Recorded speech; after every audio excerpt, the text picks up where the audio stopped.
नमस्कार दोस्तों, बेबाक भाषा के election watch ground report Bihar से आपका स्वागत है। बिहार की राजनीति में किस तरह से राष्ट्रीय राजनीति को झकझोर दिया है, इसकी दो तीन निशानी हमारे सामने है कि प्रधानमंत्री नरेंद्र मोदी को विपक्ष को मुजरा तक बोलना पड़ा कि वो मुजरा कर रहा है और भी न जाने क्या क्या। लेकिन इसमें जो कैटलिस्ट है वह वाम दल हैं और खास तौर से बिहार में भाकपा माले। हमने बात की भाकपा माले के महासचिव।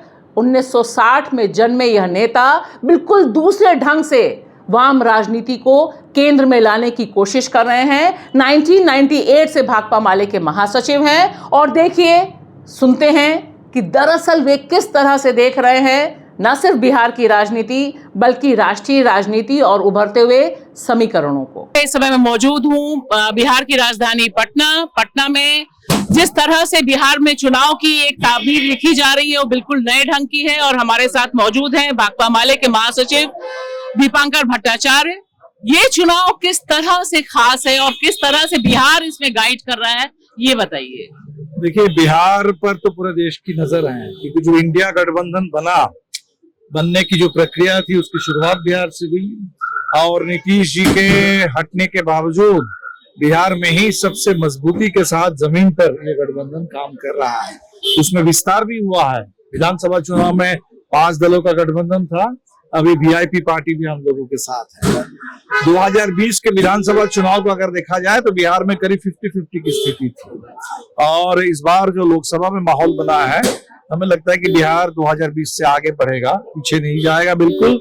और आगे जब बढ़ेगा तो बिहार में भी इंडिया गठबंधन को स्पष्ट बहुमत मिलेगा और तब बिहार में जो स्पष्ट बहुमत मिलेगा, देश के पैमाने पर भी इंडिया गठबंधन को साफ स्पष्ट बहुमत मिल जाएगा। एक और चीज आपसे जाननी थी कि बिहार ही इकलौता ऐसा राज्य है जहां बीजेपी का साम दाम दंड भेद उस तरह से लागू नहीं हुआ। नीतीश जी ने जरूर पलटी मारी लेकिन बाकी बड़ी तोड़फोड़ नहीं हो पाई। ये कैसे बिहार ने कर दिखाया?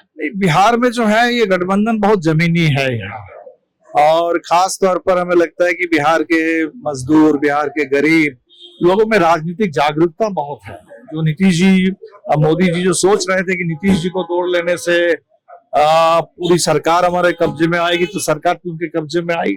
लेकिन जो जनता का एजेंडा है और वो जो 17 महीने में जो शुरुआत हुई थी एक वैकल्पिक एजेंडा को लेकर के, जहां जाति आधारित जनगणना, आरक्षण का विस्तार, 5 लाख स्थायी नौकरी और साथ साथ तमाम गरीब परिवारों के लिए 2 लाख रुपए आर्थिक मदद की घोषणा, ये जो एजेंडा हमें लगता है कि ऐसे बिहार से शुरू हुआ लेकिन पूरे देश की नजर है। ये देश का एक वैकल्पिक एजेंडा बन रहा था और इसीलिए मोदी जी ने खास तौर पर नीतीश जी को अपने साथ लेकर के इस एजेंडा को उन्होंने रोकने की कोशिश की। लेकिन ये एजेंडा पूरे देश के लेवल पे हमें लगता है कि लोकप्रिय हो गया है और इस बार इंडिया गठबंधन का जो एजेंडा पूरे देश में चला उसके भी कोर में बिहारी है। तो बिहार ने एजेंडा बनाया, बिहार ने उस एजेंडा की शुरुआत कर दी।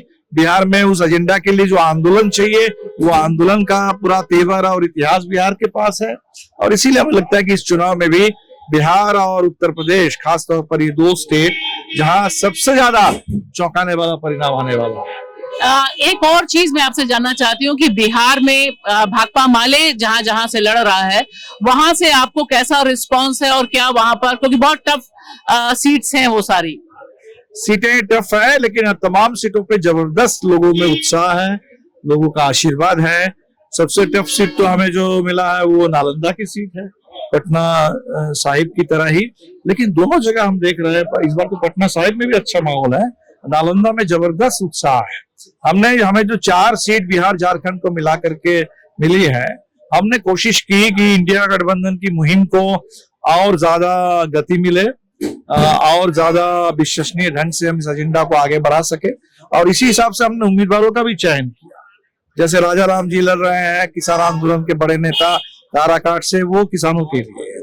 आरा से सुदामा जी लड़ रहे हैं जो किसान, बटाईदार, गरीबों के साथ साथ छोटे व्यवसायियों के भी नेता है और विधानसभा में पिछले 10 साल से लड़ रहे थे। तो और संदीप सौरभ अब के लड़ रहे हैं जो छात्र नेता रह चुके हैं जेएनयू में और आज नौजवानों के, शिक्षकों के नेता है। कोडरमा में विनोद जी लड़े हैं जो पूरे झारखंड में लोग जानते हैं कि प्रवासी मजदूरों के लिए, झारखंड के मजदूरों के लिए सबसे डेडिकेटेड कोई विधायक अगर है जिन्होंने कोरोना काल में भी जान की बाजी लगाकर मजदूरों की सेवा की, वो है विनोद जी। तो हमने यही कोशिश की कि जो भी 4 सीटें हमें मिली है वो ऐसे उम्मीदवारों को देकर के इस एजेंडा को एक शक्ल मिले, एक गति मिले, और हमें लगता है कि ये एजेंडा जो है बिहार से लेकर पूरे देश के लिए पॉपुलर हो चुका है। बिहार से आप क्या देख रहे हैं, बिहार और देश में, अगर मैं आपसे पूछूं, क्योंकि अब तो सिर्फ आखिरी चरण का मतदान बाकी है, आपका जो पॉलिटिकल सेंस है वो कैसे देख रहा है? इस चुनाव में क्या परिणाम होगा? बहुत कयास लगाए जा रहे हैं। देखिए, चुनाव तो सब लोग कह रहे हैं कि वो क्रिकेट मैच की तरह इस बार है, जो मैच एकदम आखिरी ओवर तक चला गया,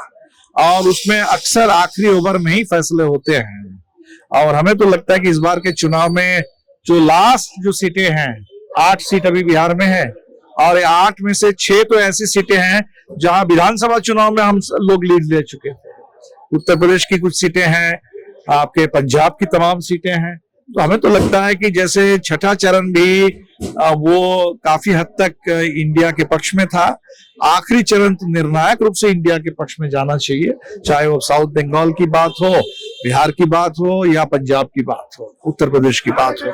तो हम तो इस उम्मीद में हैं बिल्कुल, इस बार जो शुरुआती बढ़त इंडिया को पहले चरण से ही मिलने लगी, वो शुरुआती बढ़त जो है एक निर्णायक स्पष्ट बहुमत में तब्दील होगी, और मोदी सरकार 10 साल से जो देश को बर्बाद कर रही है, बहुत हो गया है, अब इससे देश को छुटकारा दे। मोदी जाएंगे? बिल्कुल, हमें लगता है ये देश की मांग है, एक आवाज निकली है, पूरे देश के गांव-गांव से ये आवाज निकल करके आई है।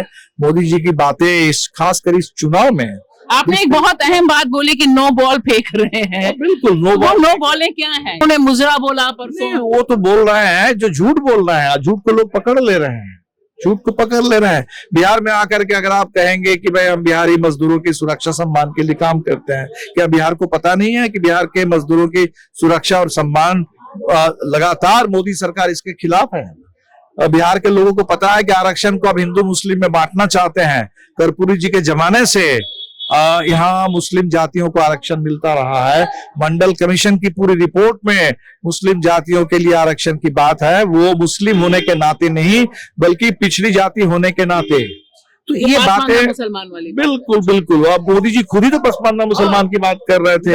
अभी 2 साल पहले गुजरात में 70 ओबीसी जाति की चर्चा कर रहे थे कि मुस्लिम जातियों का हमने ओबीसी का दर्जा दे रखा है, और अब चुनाव में आकर के क्रिकेट से लेके आरक्षण तक हर जगह हिंदू मुस्लिम कर रहे हैं। तो हमें लगता है इन बातों को बिहार बढ़िया से समझता है, पूरे देश के लोग अब समझने लगे हैं। तो मोदी जी की इन बातों से हमें नहीं लगता कि लोग कहीं गुमराह होंगे। वोटों की चोरी की भी काफी आशंका है, ईवीएम्स को लेकर काफी वीडियोस आए हैं, और मतदान को लेकर जो 1 करोड़ 7 लाख वोट बढ़े हैं।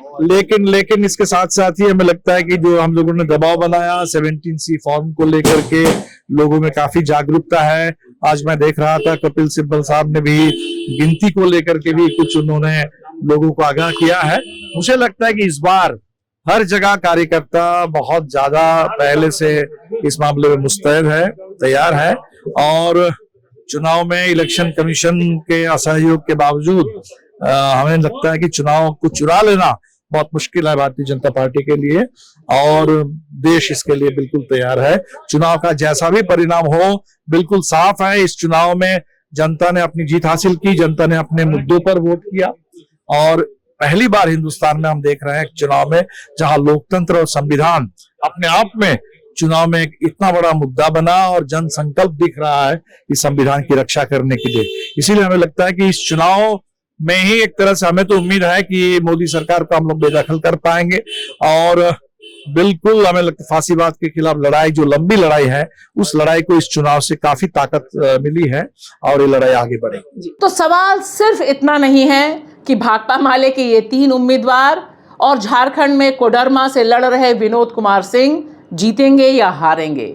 सवाल बहुत बड़ा है कि लोकतंत्र को बचाने की जो लड़ाई है, उसमें लाल झंडे की भूमिका क्या है, और किस तरह से और आखिर क्यों बार बार देश के प्रधानमंत्री नरेंद्र मोदी इस लेफ्ट विचारधारा पर हमला बोलते हैं, यहां तक कि वे कांग्रेस और राहुल गांधी को भी लेफ्टिस्ट बताने लग जाते हैं। आखिर इतनी परेशानी क्यों है? यह सारे समीकरण क्या गुल खिलाएंगे, यह पता तो चलेगा 4 तारीख को, लेकिन तब तक यह लड़ाई अपने आप में बहुत दिलचस्प है। देखते हैं।